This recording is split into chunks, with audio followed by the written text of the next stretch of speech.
I also want to get your read on what you believe is going on in China at this point in time. And, the real estate sector is in significant amount of pain. In fact, could it cause a potential systemic risk is the big question at this point in time. And that's impacted your business as well. What's the outlook on China? Yeah, so when we look at our business here, we are the industry leader with our commercial building solutions there. And so we've had, over time, very attractive growth. And that's going to continue. I mean, we had a situation where, with the second COVID shutdown, there was a lot of recovery of building up our backlog. Some of that may be pushed to the right a bit. And so we are adjusting for that short term. But as we look at the pipeline, I mean, we provide our building solutions to all of the key end markets within China. We see continued, net of maybe there's pressure on commercial real estate, but there's other data centers and other areas that still have very attractive growth, some of the institutional space. And so as we look at our pipeline and the key verticals that we serve, we believe that as we get through the second half, we're going to start to see decent growth coming back. And so for us, it's more of a little bit of a timing thing that we've seen short term, but we feel great about our product. We have one of our best factories there in China that operates extremely well.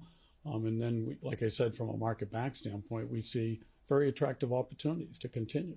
You talked about data centers, and since everyone's talking about AI and the potential opportunities that AI brings to the table, it's about 13-14% of revenues globally for you today, the data center business. What do you see that growing to, given what's going on with the world? I think it's clear to say that we're going to see double-digit growth in that space because of the strength that we have within the portfolio serving data centers.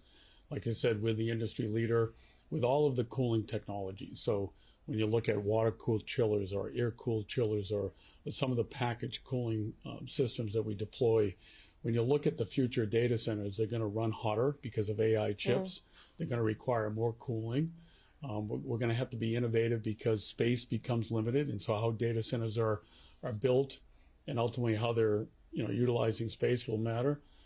Data centers, they're going to have to be in places where there's going to be energy supply, enough power supply, and then with the transition to renewable supply.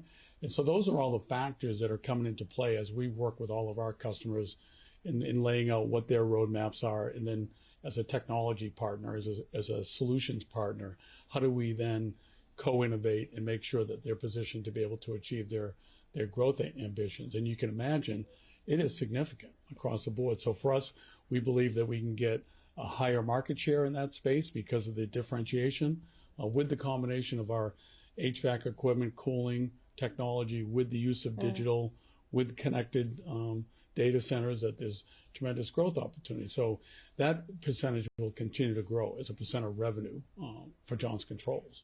As a leader today, how do you look at being able to fortify yourself from the vulnerabilities that so much of tech adoption opens up a company like yours too? Yeah, so it's unfortunate, when companies have these type of events and the impact that has to our operations.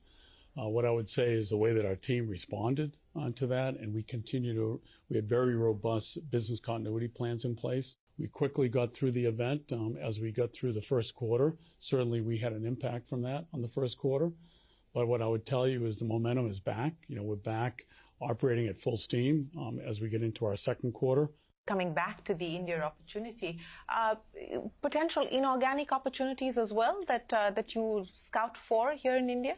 Yeah, we always, it's part of our strategy. So again, it gets back to how do we continue to make sure we're positioned with leadership product? And is there other technologies or products that we ultimately need to add to that portfolio to maintain our leadership position? So when you look at those pieces, the answer is yes. We're always looking at how do we take the core of our strategy that is actually really beginning to come through and work extremely well. How do you enhance that then with the ability to be able to create speed, because we can add to that model and ultimately execute. I want you to sort of give me a forecast of what you believe the India business could potentially be in terms of revenue over the next 5 years, given the opportunities that you see. Yeah, what I think is happening here, we're roughly, when you total our revenues today, we're about $500 million in revenue. And I think given the growth rates and the opportunity that we see with our differentiation, our localization of the product, our the whole digital deployment of our solutions, there's no reason why this couldn't double in the next 5 years or more. We have an operating system that right from customer right through the execution to the delivery to the customer, we're doing it now seamlessly locally. And I think that is what during my visit here, in the recognition that that system is working. And we've had a number of engagements over the last few days with ministers and with customers and with partners like Mahindra.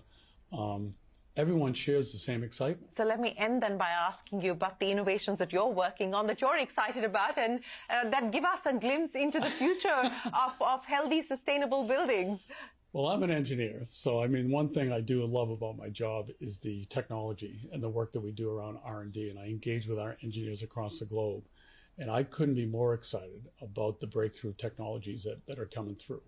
And when you look at if you look at our commercial HVAC business and the ability to be able to always be a step ahead around the efficiency of these systems, and those systems then utilizing the lowest global warming potential refrigerant, which is a big deal to our customers, how we're configuring those systems now with data centers, because data centers are going to be different, they're going to run hotter, and then how do you ultimately provide the cooling technology that achieves their goals, but also does it sustainably, is exciting. And there's a lot of innovation. When you ask the customers relative to the value that Johnson Controls brings, it's our technology and it's our technician.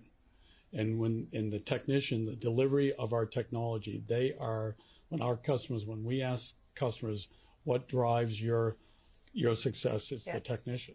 And so what we see now with this transformation within Johnson Controls, we're giving our technicians the tools, the digital capabilities to fundamentally change what they do. And the value creation is a huge step up from what historically we've done, because we've been more of a mechanical break-fix service company. Now we're a technology, we've gone to a technology, digital, data-driven, outcome-based company. What is the leadership mantra that you live by, that you drive to create value? So I'm crazy about this around cycle times, because I think for 40 some odd years, technology cycles have been long and they continue to get shortened. And then here I am 40 years into my career. Now they're what used to be at least months or years. It's now days and weeks and maybe months. So the amount of technology, and I continue to coach our teams that we've deployed our organization in an agile framework. So we believe that we have to have functional excellence across everything we do. If you're operating slower than the cycles that ultimately the market is experiencing, you're going to be left behind. And so we're crazy about this speed, creating agility, market customer back, getting the functional excellence that's required to be able to execute successfully right from customer to ultimately delivery. And then the culture that we build on with that is one that we're all totally aligned. We're totally focused on the value creation customer, and then ultimately for all of our constituents, that then translates into incredible value for all of our constituents. Well, we hope that you continue to deliver value for customers as well as for all stakeholders. It's been an absolute pleasure. Thanks very much for joining us on CNBC TV18. It's great to have you back in India, and we look forward to more visits. It's great to be back. I'll be here more frequently. There's great work happening here, and I think the opportunities that we see here are pretty significant for our company. So again, it's great being back with you, and I look forward to coming back soon. Well, absolutely. We look forward to that as well. With that, it is time for us to wrap up this edition of the Global Dialogue. From all of us here on the team, for now, goodbye, and thanks very much for watching.